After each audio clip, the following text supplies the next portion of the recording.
یاد رکھو امام الانبیاء صلی اللہ علیہ وسلم سے جتنے لوگوں نے بھی محبت کی پھر وہ سرکار کی جدائی برداشت نہ کر سکے، حضور کی جدائی میں ہمیشہ غمگین رہتے، اور ہجر کا غم ہوتا ہی ایسا ہے، جب محب محبوب سے جدا ہوتا ہے تو اس کو غم ضرور ہوتا ہے، مگر صحابہ تو بڑے عظیم آلہ تھے۔ نبی علیہ الصلوۃ والسلام سے اگر کوئی بے جان درخت بھی وابستہ ہوا ہے نا، اور پھر میرے نبی علیہ الصلوۃ والسلام اس سے اگر جدا ہوئے ہیں، خدا کی قسم وہ بھی روتا رہا ہے۔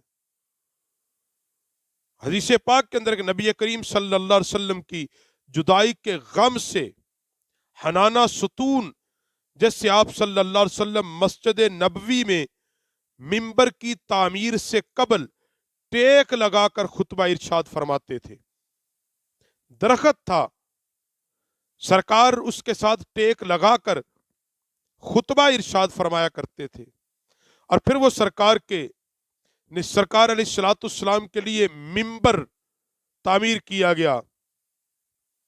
جب سرکار ممبر پر تشریف فرما ہوئے پھر وہ حنانہ ستون روتا، صحابہ اکرام حیرت میں مبتلا تھے، یہ کون روتا ہے؟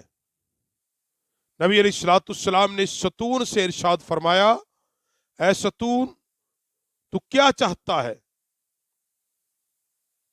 اس نے عرض کی، میری جان آپ صلی اللہ علیہ وسلم کی جدائی میں خون ہو گئی۔ میری جان تو اس لیے روتی کہ آپ مجھ سے جدا ہو گئے، مجھے بڑی لذت تھی، بڑا سکون تھا، بڑا سرور تھا کہ جب آپ کا جسد اطہر، آپ کا جسم مبارک میرے ساتھ لگتا تھا۔ میری جان آپ کی جدائی میں رو رہی ہے۔ آپ علیہ الصلوۃ والسلام کی مسنت تھا اور آپ نے ممبر تعمیر کرا لیا۔ نبی علیہ الصلوۃ والسلام نے فرمایا، اب تو چاہتا کیا ہے؟ اب تو کیا چاہتا ہے؟ اگر تو چاہتا ہے تجھے کھجور بنا دیا جائے، لوگ تیرا میوہ کھائیں، یا تجھے سرو بنا دیا جائے، ہمیشہ تر و تازہ رہے، کبھی تجھ پہ خزاں نہ آئے۔ اس ستون نے پتہ کیا عرض کی؟ حضور نے اس کو دونوں آپشن دے دیے، کھجور کا درخت ہرا بھرا سر سبز، لوگ تیرے میوے جات کھائیں، سرو سدا بہار سبز، کہا یا رسول اللہ مجھے دائمی بقا چاہتا ہوں۔ دائمی بقا کیا ہے؟ کہ جس طرح یہاں آپ کی صحبت، آپ کی رفاقت میسر ہے، مجھے قیامت کے دن ہو آپ کی امت میں شمار کیا جائے، وہاں آپ کی رفاقت ہو، آپ کی صحبت ہو۔ ایک درخت جس کو میں اور آپ بے جان کہتے ہیں، نبی کی دوری اور نبی سے جدائی تو وہ برداشت نہیں کر سکتا، اور آقا علیہ الصلوۃ والسلام کے حکم پر پھر اس ستون کو زمین میں دفن کر دیا گیا۔ اور علماء نے لکھا ہے، مولانا رومی رحمت اللہ علیہ لکھتے کہ انسانوں کی طرح قیامت کے روز اٹھایا جائے گا، ایسا اس لیے تاکہ تم جان لو کہ جو اللہ کا ہو گیا وہ دنیا کے کاموں کے لیے بیکار ہو گیا۔ جس کے دل میں اللہ اور اس کے رسول کی محبت سما جاتی ہے، پھر دنیا کے سارے کام اس کے لیے ہیچ ہوتے ہیں۔ اور فرمایا، جو شخص جس پر اسرار کی بخشش نہ ہوئی، وہ بے جان لکڑی کے رونے کی کب تصدیق کرے گا؟ مولانا رومی فرماتے ہیں یہ لوگ مانتے نہیں، یہ کیسے ہو سکتا ہے کہ لکڑی روئے، اس کی تو آنکھیں ہی کوئی نہیں، جا وہ بے جان ہے، کہا اس کا رونا تو وہی سنے گا نا جس پر اسرار کھل جائیں، جس پر اللہ کی محبت کے راز کھل جائیں، جس کے دل کو مصطفیٰ کریم علیہ السلام کی محبت سے جلا مل جائے۔ جب حضور کی محبت کو دل میں جلا ملتی ہے، روح کو تازگی ملتی ہے، پھر وہ ایسے دل، بصیرت والے دل سے بے جانوں کا رونا بھی سنتا ہے، اور اللہ کے رازوں سے وہ کیسے واقف ہو جس کے اندر صرف وہم ہے، وہم ہے۔ اور یاد رکھو، اہل عقل اور وہمی انسان کو ہمیشہ شیطان گمراہ کر دیتا ہے۔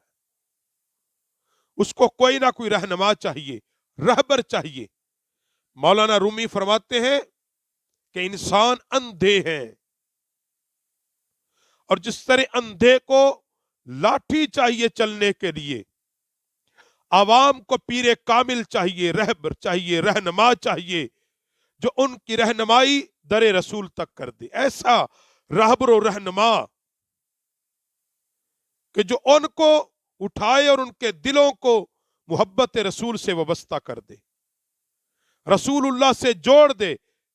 جس طرح وہ استنون حنانا، وہ درخت مصطفیٰ کے ساتھ جڑا رہا، اور کہا کہ دیکھنے میں تو پھر ہر چیز ایک جیسی ہوتی ہے، مگر ہر چیز کا ایک الگ انداز ہوتا ہے۔ دکھنے میں تو موسیٰ علیہ السلام کی وہ لاٹھی تھی نا، مگر اللہ کے ہاں تو وہ ایک اژدہا تھا، اژدہا تھا۔ اور انبیاء کے معجزات عقل میں آنے والی چیز نہیں، عقل میں آنے والی چیز نہیں ہے۔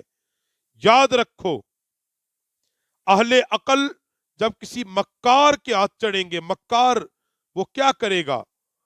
وہ بظاہر توحید اور شریعت کے الفاظ کو لے کر ایک جامہ پہنے گا اور لوگوں کو اس راہ سے ہٹا دے گا جو راستہ مصطفیٰ کے ذریعے جنت تک جاتا ہے۔ اور جب اس خود کا تعلق، مولانا رومی فرماتے، پہلے اپنا تعلق تو در مصطفیٰ سے وابستہ کر، پھر لوگوں کا رہنما بن۔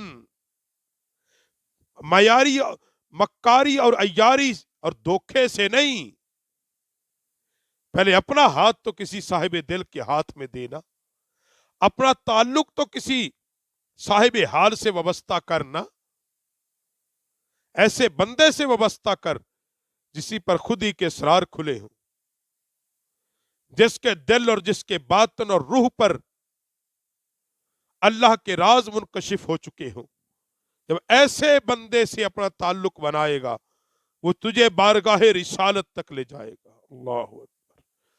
اور فرمایا، حضور نبی علیہ السلام کی جدائی کے غم میں روتا تھا وہ حنانہ ستون، اور پھر اسے نبی علیہ السلام کے حکم سے دفن کر دیا گیا۔ بظاہر وہ دفن ہوا، مگر حقیقت میں اس نے حیات جادوانی پالی، کیونکہ محبوب کے ہاتھوں دفن ہو گیا نا، جس سے وہ محبت کرتا تھا۔ جب اس کے ہاتھوں دفن ہو گیا، اس نے حقیقی زندگی پالی، اور اسی ستون کو بروز محشر انسانوں کی مانند اٹھایا جائے گا۔ بس یاد رکھو، جو اللہ کا ہو گیا دنیا کے لیے بیکار، وہم انسان کو بدل کے رکھ دیتا ہے۔ شیطان کے شر سے بچو، اور تمہارے اندر شیطان وسوسہ پیدا کرتا ہے، اور اندھا انسان لاٹھی کا محتاج ہے، اور عوام الناس پیر کامل کی محتاج ہے۔ یاد رکھو، اپنے باطن کو ٹھیک کر لو۔ اپنا باطن جب ٹھیک کر لو گے، فلاح پا جاؤ گے، کامیابی پا جاؤ گے، اور عقل کی تنقید پر نہ جاؤ۔ اپنی نظر گنبد خضرا کی جانب رکھو، اپنا تعلق مصطفیٰ کے ساتھ وابستہ رکھو، ان لوگوں کے دامن سے لپٹ جاؤ کہ جن کا تعلق بارگاہ رسالت سے ہے، پھر دنیا اور آخرت میں کامیاب ہو جاؤ گے۔